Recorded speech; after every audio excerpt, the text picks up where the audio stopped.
Greetings, all excellencies. Welcome to wonderful World Peace Summit, 9th day. It's a 9th day and SDG 9 with wonderful people, eminent excellencies. Really, this is going to be a remarkable day because we have such eminent, great people.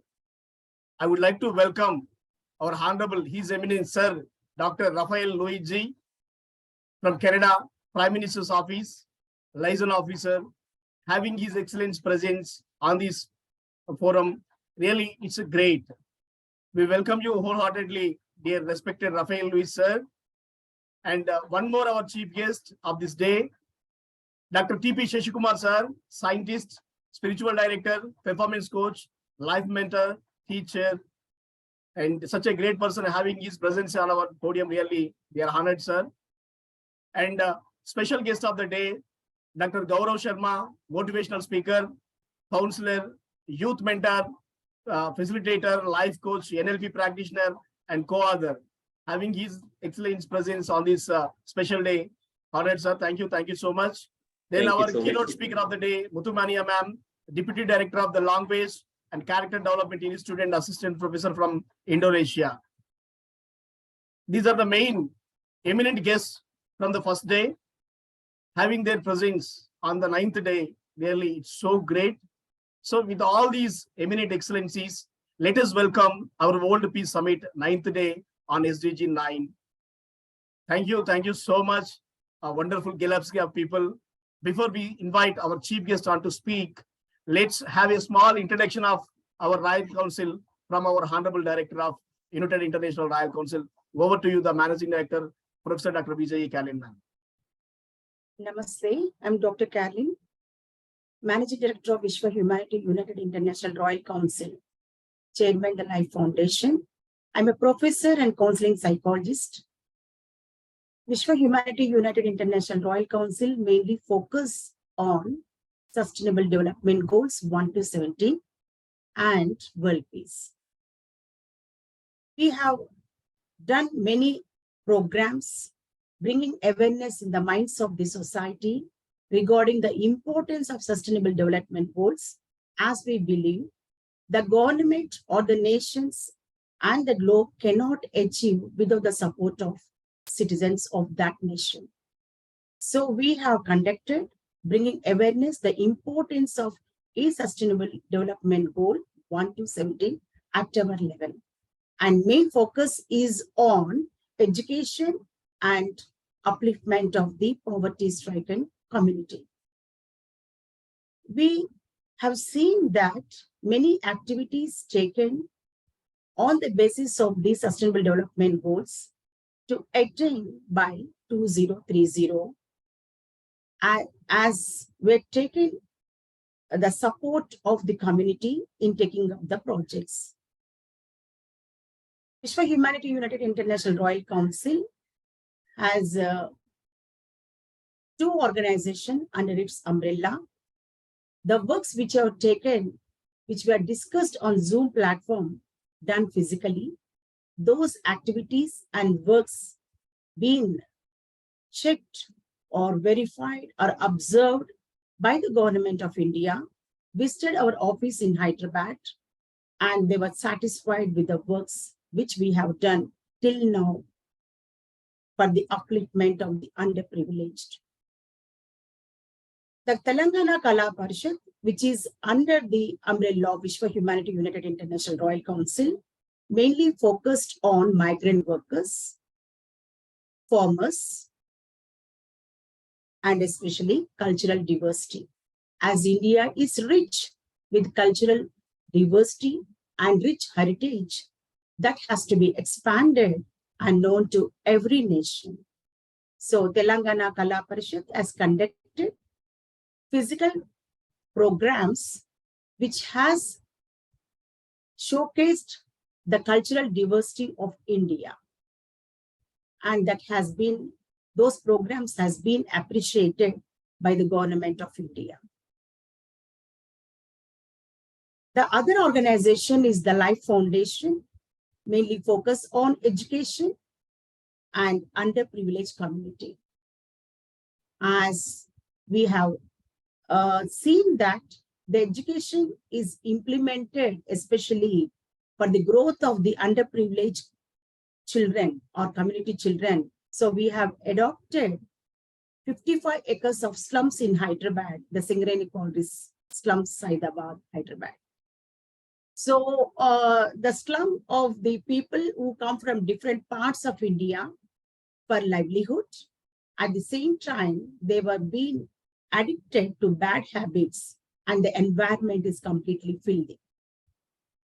In the evening, we can't even step into the slums as it is full of addicted people, drunken state, drugs addicted, rapist. And we have noticed 2 rape cases in the slum. When we want to protect the girl children and boy children, we have set up study centers in the slums. We started in the year 2020 with 1 study center and moved to 3rd, and we are starting up the 4th study center as the demand is high. The single study center with 30 students, it has been expanded, and the parents, especially mothers, understood the importance of education for their children, started joining their children and moved to 150. And the demand is still high to have more number of such kind of study centers in the slums, where evening, especially the evening time is with full of bad habits and drug addicted people will be roaming, and they find the younger girls and the boys, and they will be under the clutches of these bad people and their lives have been ruined. So we want to protect those children, the young, beautiful girls and boys who are underprivileged. So we have made them to be in our study centers from 5:30 to 8:30 till the mothers complete their work. And evening they come and take their girl children and boy children safely to their houses. Since then, we are not noticing any kind of rape cases in the slums. This news has been carried to other slums, and we are receiving many phone calls to set up such kind of study centers in different slums with the environment. We are looking ahead to have such kind of slum educational centers in the slum areas. The other one is we notice that women are not empowered and the men are not taking care of the family, being the head of the family, and they are with completely financial lackness, a lot of depression, and they were not in a good condition mentally.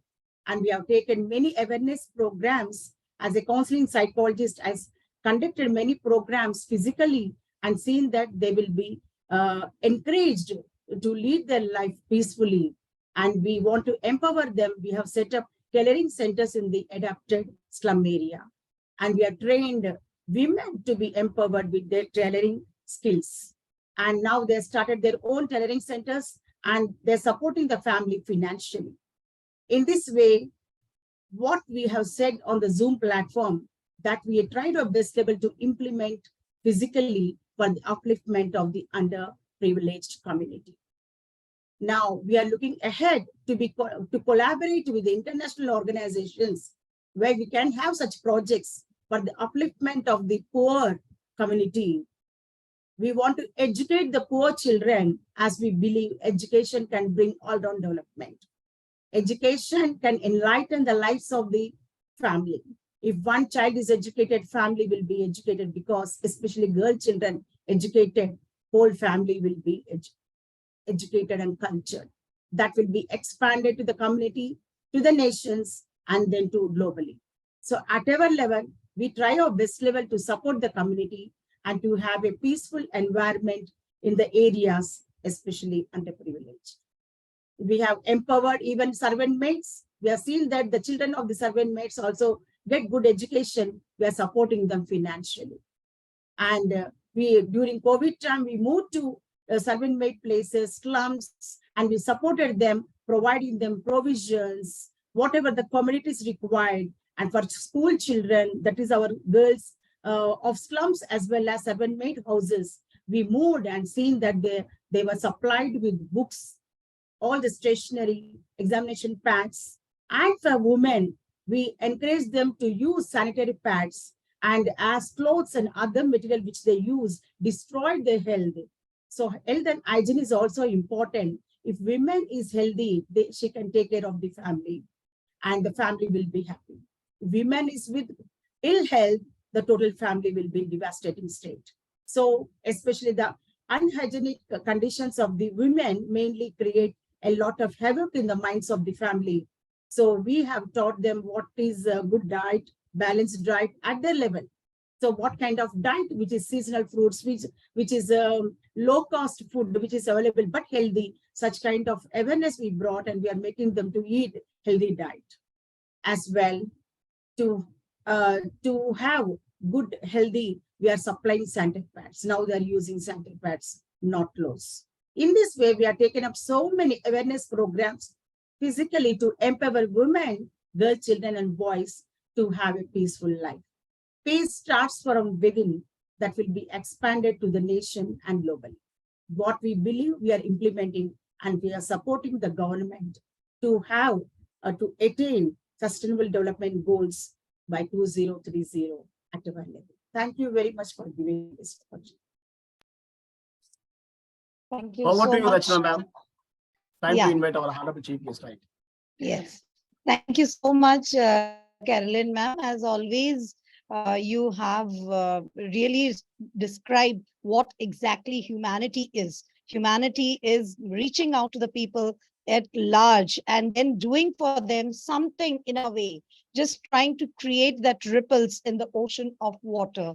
There are a lot of things which we all can do, but if we wait for someone else to come and do it, then we can never be successful. So in order to be successful, we need to go to the front, which you have already described what Vishwa Humanity United International Royal Council have been doing. Thank you so much, ma'am. So at the very onset, now I would like to invite and a warm greetings, extend my greetings to the dignitaries who have gathered here tonight. But before that, it's very important. We will never change things by fighting the existing reality. To change something, we need to build a new model that makes the existing model obsolete. So that is what we all need to remember. Greetings to the esteemed guest, distinguished panelists, and the August gathering assembled here for the unique conclave, a landmark event, and yet another milestone crossed by Vishwa Humanity International Royal Council, day 9. And today is a very, very pleasant day for all of us, a proud moment. We have a galaxy of global dignitaries who have congregated to deliberate, discuss, and devise a blueprint for charting the future course of action for the sustainable development goals. The series of thundering sessions which we had prior to this and which will be next to this is designed mainly to deliver the electrifying talks on the sustainable development goals. These deliberations are mainly intended to create the triggers of change in the global mindsets and set us thinking, synergizing the positive energies and meaningful resources to create a profound shift to steer the world to become more greener, inclusive, resilient, equitable, and a happier place to live in. So on that note, I would like to invite our chief guests, as already Raja Rao sir had named them, our very, very own and knowledgeable chief guest, which we have with us, Raffle Lewis. Sir Raffle Lewis, who is from Canada, and he's from the Prime Minister's office, liaison officer. We are truly, truly honored, sir, to have you present amidst us. And it's really pleasing that you will be sharing your views on goal number 9, SDG 9. So over to you, sir. Thank you so much for such warm welcoming. What a wonderful honor to be here with all of you. A special greeting deep from my heart. The introduction speaks for itself. And without further ado, my name is Raphael Lewis, but Mainly, I will talk about the Federal Association for the Advancement of Visible Minorities, the FAVM, I have put together. And my role as Prime Minister Office Liaison Officer for the NCPC is mainly political on the local, community, and national level. Thank you so much. It is such a great honor to be here with you. First and foremost, I would like to start with a quote that have guided me throughout all my endeavors and activities in helping build peaceful societies locally, regionally, and globally. Such quote is, if we want peace on earth, let peace begin with me. Let peace begin with me. And that has motivated me and has guided me to be peaceful within myself and to establish platforms that promote peace. One of the main publication I have written is an interfaith dialogue for peace and security that comes along with goal 9, of course. And the book promotes interfaith dialogue within world religion, because we know there's been, through my research, I have come to understand the role of religious conflicts and the impediment of achieving peace through such conflict. And I've also worked with, I've had a global footprint. I've worked with a few institutions in Africa to promote respect and dialogue amongst and between religions and different cultures. How can we achieve global peace? Is that possible? A lot of people we talk about, lots of meetings, they say, well, it's a utopian idea. Is it going to be possible with a world plagued with so many conflicts? I say, yes, it is possible. With my quote, let peace begin with me, we start at the individual in society. We promote peace, we practice peace, and throughout my organization, the Federal Association for the Advancement of Minorities, we promote such individual peace. And that can be achieved through religion, through your mentor, and through any such means you can achieve self-peace. We promote peace at the local level within and amongst group.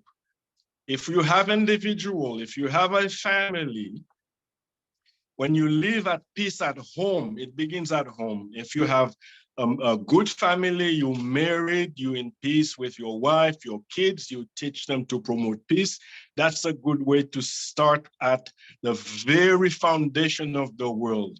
Because if you have dysfunctional families, of course, that will affect the domino effect of building peaceful societies. Then once you achieve that, people understand that you have a good society where families are living in peace, you have mechanism for social justice. It's not all the time the absence of conflict, but the presence of institutions that promote peace.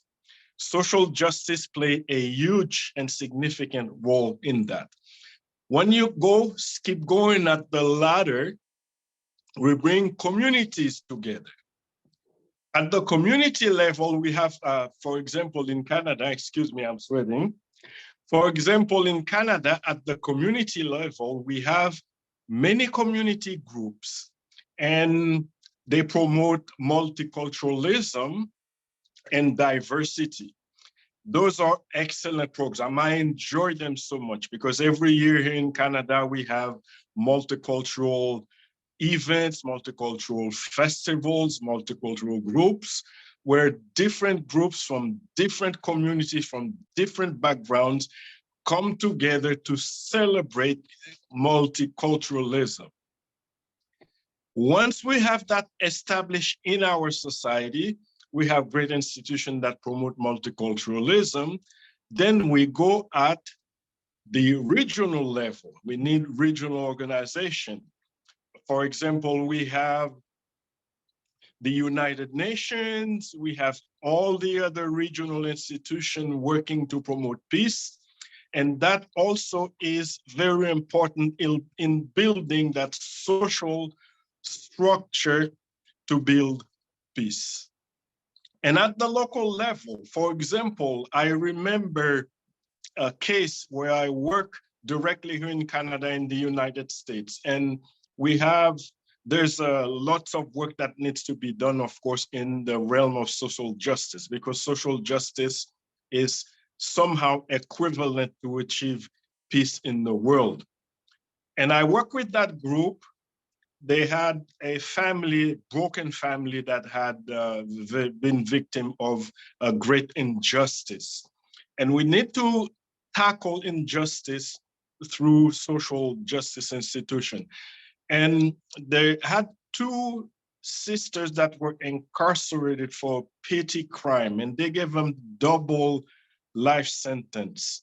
The family couldn't have peace within themselves because they had their daughters in jail for something they didn't do, serving a life sentence. And as I worked through this community hard enough, it took me about a year.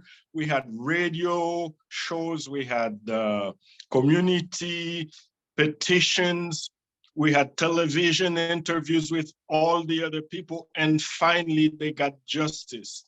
And as I met their mother was so happy that finally their sister were free and they have justice. So social justice and peace work together.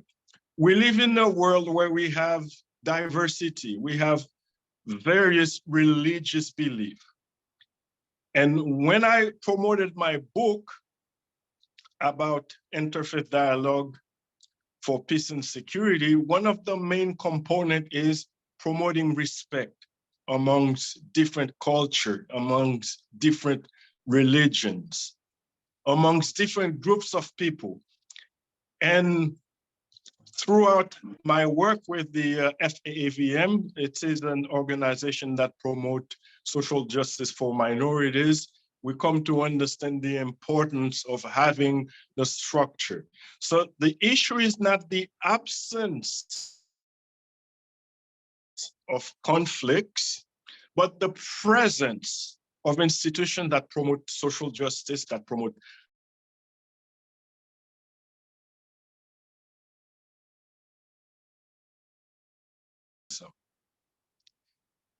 So that's all I have to say in closing.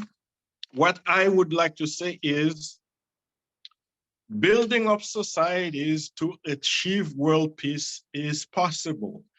And the main objective of promoting it through education, through events such as this wonderful and marvelous event, is that we can educate communities and help them to understand how to work together with different groups, different communities, different ethnic groups to establish societies where we promote social justice, where we have positive institutions that one day we can all understand each other and respect each other's culture, respect each other's religion. And if we can achieve peace, that is going to be what we need to do. That doesn't mean once we achieve global peace, we're going to not to have conflict.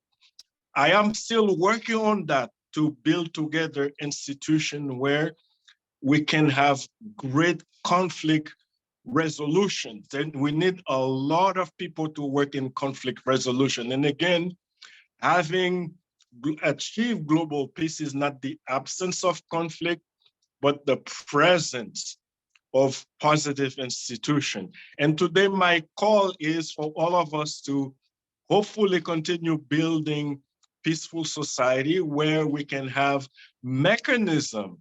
Once we have conflict, for example, if you look at the war in Ukraine, if proper diplomatic institution, proper diplomatic talk were taken, whereas war would be the last resort, certainly this could have been avoided. And now I believe that we have a call to work together, not only to maintain that peaceful society, but a structure that can resolve conflicts peacefully. And once we have that established, we can live in a world where the absence of conflict will be diminished and the presence of global peaceful institution will flourish.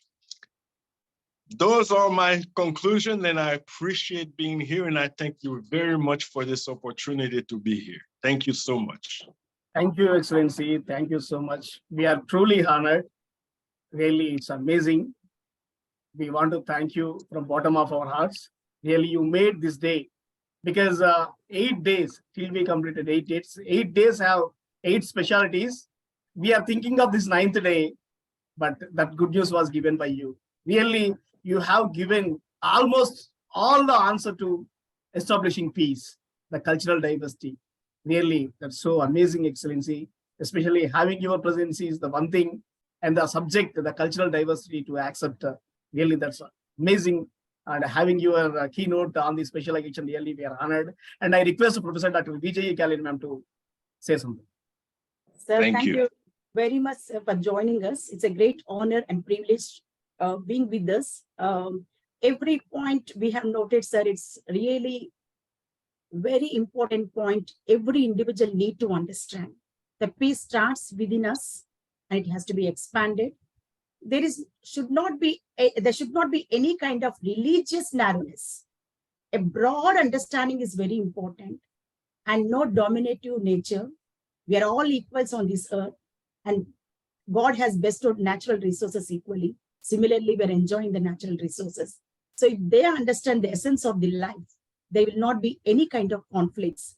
And being a humanitarian, we need to focus on the conflicts resolution, and we have to work for that. So excellent, Yes. sir, amazing information. And definitely at our level, we try best level to implement to make people happy and peaceful. Thank you very much, sir. Once again, My pleasure. namaste Thank from you. India. Namaste. Thank you. Rachna Chakravarti ma'am, over to you. Yeah, thank you so much, Refel sir. It was really, really interesting to listen to you, the way you spoke about the global peace. Peace is very important. We all are working for it. And the way you made us understand that if we ourselves from inside, we are not peaceful, we cannot spread the peace around us. So it is very important to have this positive institutions, which you spoke about. So the conflicts can be there, but we need to have this positive institutions around us. So thank you so much, sir. We are truly honored, and peace begins within us. And global peace is possible only when we can spread this idea of peacefulness. Thank you so much, sir, for enlightening us. And the main objective of this session, which we are congregating throughout this 8 days, and today is the 9th day, and to start a session with you and your wonderful words. It was really, really amazing. And we Thank you. hope we have many more dignitaries who will be speaking more about it. But we are truly honored with your presence, sir. Thank you so much. Thank you. My honor. Thank you. Thank you. Thank you, sir. Thank you so much. So we'll move ahead with our next guest, who is there with us. We have Muthimania ma'am. I hope I'm pronouncing it correct. Excuse me, ma'am, if the pronunciation is wrong. I'm truly, truly sorry from the bottom of One my second, heart. Rachna ma'am. Yes. There is a special request to our chief guest, Shashkumar sir. Actually, Yes. you are the next in order, but in Indonesia, it is midnight. So kindly excuse us the change. Hi. Over to you, Rachna ma'am. No issue. Welcome, my sister Muthumani. Yes.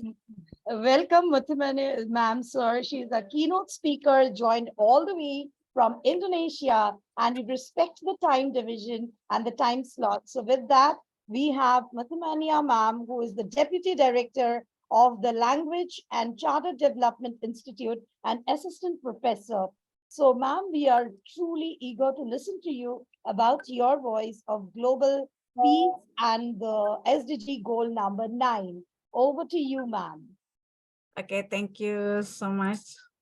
Good night from Indonesia. Namaste. Assalamualaikum warahmatullahi wabarakatuh. First of all, I want to say thank you so much to organizing committee. My special thanks to Raja Rao Park di Bali for your kind invitation. My dear Dr. Caroline, my wonderful, beautiful moderator, Ma'am Chakraborty, and also I see that here's some of my friends, Professor Queen Elizabeth from United Kingdom. Happy to see you here, my dear sister. Well, very interesting topic when we are talking about the goal 9 of this speech summit. About the topic, this is about industry, innovation, and infrastructure. And I'm very happy to share to you about the innovation on education industry. If you don't mind, I want to share my screen to you.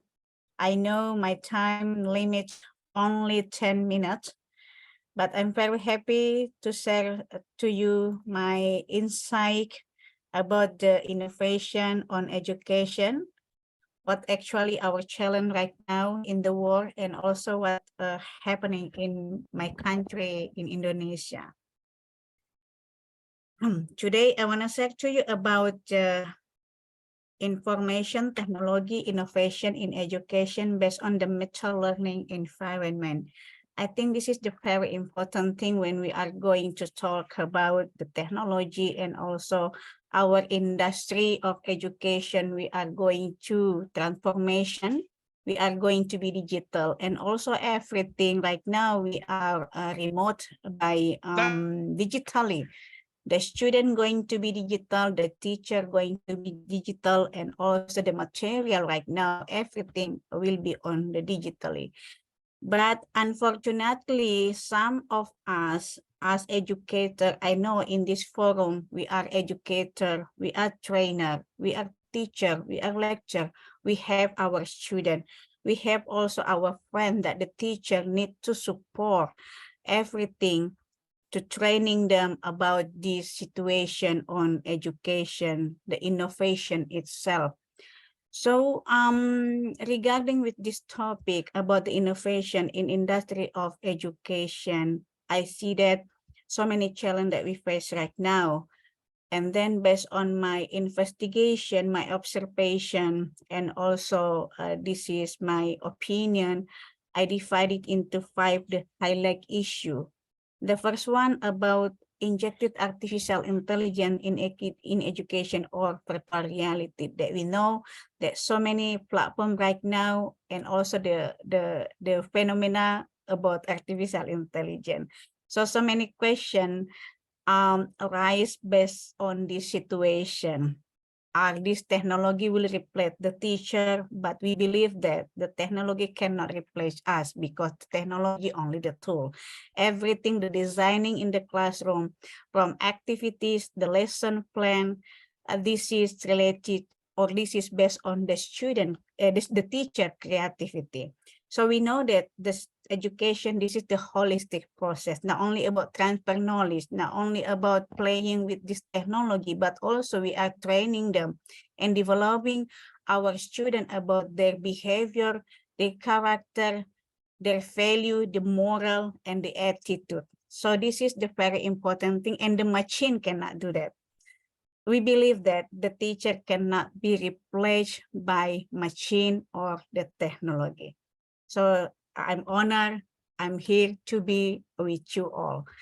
So education transformation, right now we are familiar about remote teaching, virtual classroom, distance education, and information communication technology culture. But the challenge for today until right now, and I believe that in India, in Philippines, or in Asia, mostly in Asia, we have the challenge about most of the educator still not adapt with this innovation. I mean that here, most of them having low skill how to teach how to use and how to training their student how to use this technology itself. And then the problem is about how we most of educators, this is based on my study, most of educators, they are still having problem how they are connected the technology and their teaching material. This is the big problem. And then we need to be how to mastery about the quantum learning, quantum teaching, and then quantum technology. The way we are learning right now, we must change. The way we are teaching right now, we must change. And also the technology, we can be choose the right technology, the right action, and the right activity to achieve the learning outcome. I think this is not easy, but we can do that together. The cybergogy, this is one of the theory if you wanted to combine between pedagogy and the technology, but remember the one thing in education, to do the innovation, this is not only we are talking about the pedagogy and the technology itself, but also how we are supporting them, our student, and then the teacher about the metacognitive skill, or right now, the meta learning itself. So the last about the 5 industry, we are right now having harmony with the machine. Everything we are handle our activities right now by the technology, by the application. Like we wanted to buy something, buy and sell. We are right now integrate the technology in our daily activities. So what is the actually the meta learning itself? So this is the very important skill if you wanna do doing collaboration or doing innovation to supporting the 21st century skill, or doing innovation, or we are engaged in the industry of education. The meta learning, this is the process of by which students they are proactively to construct and control their own mental model of the learning process. So the meta learning, this is related to information technology innovation. This is emphasized with the skill, the strategies to facilitate the learning process. Mean that here we should be changing the way we are teaching, mostly focused to student-centered learning approach. The student having their project and they are doing innovation. So literacy skill, this is a very important skill. I know that my country, Indonesia, very low in this literacy skill. You can see on the data on the Google, Indonesia, we have low skill for the literacy. So that's why to having the meta learning, this is a very important thing. So the modern teaching model, yeah, of course, the integration of innovation, technology, or information technology on education, this is we are moving or grow up from traditional into the modern learning and teaching model. So we see that this is so many platforms, so many technology tools for learning, but remember, come back again with your student need, your student want, and your student situation. Sometimes we having our student, they don't have internet connection, but we still having our meta learning. So we can doing our creativity, and then we are designing our learning activities, our teaching activities with this situation or without internet connection. So let's have a look, because right now we are in the digital era. I think this is the mapping that will be help you what kind of the right technology to supporting your student skill or your educator or the teacher skill, like communication, collaboration, critical thinking and problem solving, creativity and innovation, information literacy, media literacy, technology literacy, flexibility and adaptability. This is there are many platforms or the tools here that I think you can be choose related what you need, what you want, and what your student need or your student learning outcome. So this is the happen right now regarding the innovation itself. So that's why we must be understanding about the human-computer interaction, because right now we are having our computer and then our robot. This is the example of the tools that actually are present with us right now about the humanoid robot as the future of education.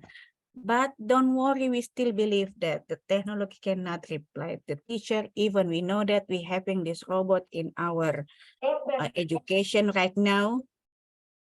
But this is the robot only transfer knowledge, not having to increase or to developing the student character, the moral, the value, and the attitude, for example. So the next about the technology itself, like virtual reality, or this is related to human-computer interaction. This is my study. Mostly the student, they are very happy with that. So the technology also can be supporting the student about the 21st century skill, doing communication, collaboration, critical thinking, and innovation. But this is not machine doing by this machine itself, but this is come back to the teacher to educator, how they are designing their interaction in the classroom to helping this 21st century skill, for example, or the character, the value, or the moral itself. So this is the example of my student. I'm not only transfer knowledge with them, but also by this technology, I increase my student, their collaboration, their critical thinking, doing innovation, and then having their teamwork together with their friends, having sympathy, having their behavior and attitude when they are use this technology. So we believe that the technology as the innovation, but remember again and again, the technology only the tool. So the meta learning skill, this is the very important that we must do, understanding how we are connecting between our material with the technology itself to support the student learning outcome. This is my class condition when we are use artificial intelligence. They are doing collaboration, building up the teamwork, having their awareness with the ethical, how they are doing conversation or chatting with the machine. Even they know this is the machine, but they are having ethical, how to do the polite conversation like they are doing with the human. So this is the very important thing when we are teaching this in the classroom. So what about if we don't have internet connection? What happened with us as educators? Don't worry. If you are having your meta learning, you can doing this creativity. This is the example when we face the situation, because I'm teaching in the Faculty of Teacher Training and Education. So we are training our students to face the many conditions regarding the teaching or education process in the classroom. This is the example for without internet connection. We prepare them to face this challenge when they are having their project to teach in the blank spot situation or no internet connection. I don't know what is in India name or in another country, but this is namely sarong. We use this for also as a media without internet connection. So yeah, thank you for having me and listening to me. I hope all of us can be having our innovation with ourselves, and then we believe that we are a great educator.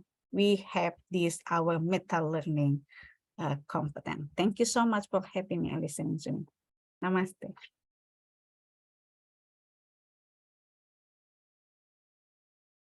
Thank you so much, ma'am. It was wonderful listening to you, the way you had installed about the goal number 9, industry, innovation, and infrastructure, and you have taken it from your perspective as an educator. And it was wonderful listening to you how it is very, very important to have technology in our institute and to train the young minds with this technology. So technology is going to bring a revolutionary change in the years to come. So we need to work on that. And you have already started, and we are truly, truly honored to have you amidst us, ma'am, and listen to the kind of work your institute have been doing. We are honored with your presence and the students who are doing amazing work. And even you. when we are not having internet, how we can engage them in the activities, that is also very, very important to be nurtured in this young minds. So thank you, ma'am. Thank you so much for Welcome. joining us tonight. It's honor for me to be with you. Yes, it's an honor for us to, ma'am, to have you amidst us. And in spite of the time difference, you made it. It is really an honor for us to listen to you and your experiences, which you shared with us tonight. Thank you so much, ma'am. Namaste. Good night. Yes, good night, ma'am.